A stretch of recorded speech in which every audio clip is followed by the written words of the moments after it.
Maaf Pak, ini harus kusampaikan, walaupun pahit kenyataannya. Ini bukti kejahatan yang dilakukan Hakim Judek Fakti PN Pontianak pada proses hukum kasus korupsi di Dinas Pertanian Provinsi Kalimantan Barat. Dan ini bukti pelanggaran proses hukum ke-9 dari 30 bukti pelanggaran.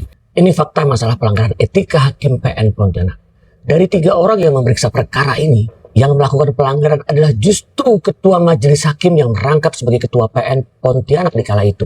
Yang pertama, di dalam proses pemberian keterangan sebagai tersangka di persidangan, saya tidak diizinkan memberi keterangan selain apa yang ditanya. Dengan kata-kata hakim, hanya jawab yang saya tanya.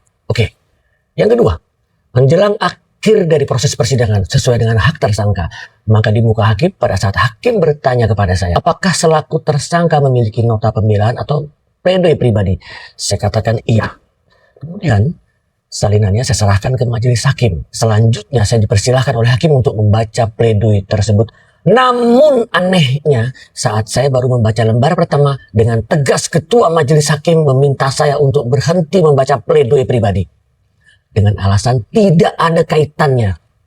Saya pertegas bahwa di dalam pledoi pribadi saya tersebut tidak ada menceritakan urusan pribadi, urusan rumah tangga, atau mengemis minta dibukakan blokir rekening.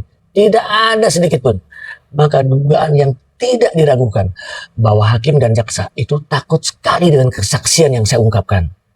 Tapi disinilah semuanya akan saya sampaikan.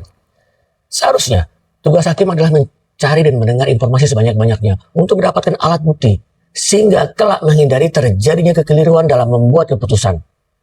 Artinya seluruh proses hukum ini sudah tidak sehat. Perbuatan hakim tersebut sangat jelas merupakan pelanggaran. Itu pertama, hukum acara pidana. Undang-Undang Nomor 8 Tahun 1991 Pasal 182 Ayat 1 huruf B atau KUHP baru Undang-Undang Nomor 20 Tahun 25 Pasal 231 Ayat 3. Yang kedua, pelanggaran kode etik dan pedoman perilaku hakim KEPPH tentang prinsip hakim adil dan profesional.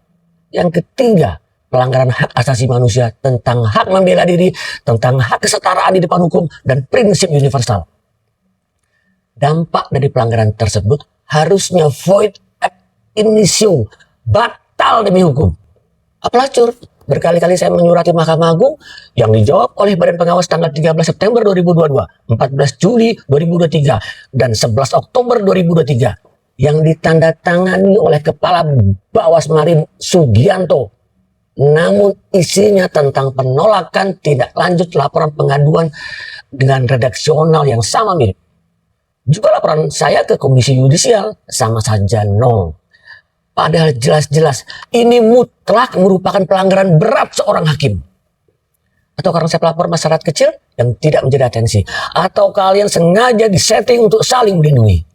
Di mana nurani pihak Mahkamah Agung jika punya hakim yang seperti ini justru kalian lindungi?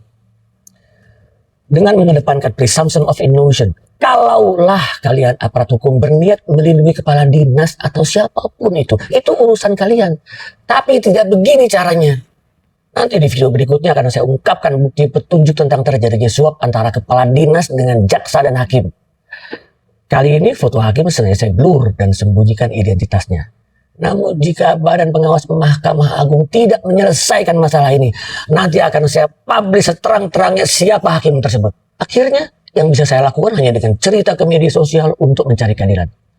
Video selanjutnya yang ke-73 akan saya sampaikan tentang bukti pelanggaran hukum yang ke-10. Semuanya fakta, nyata, dan tidak mungkin dibela walau kalian hakim senior atau ahli hukum sekalipun.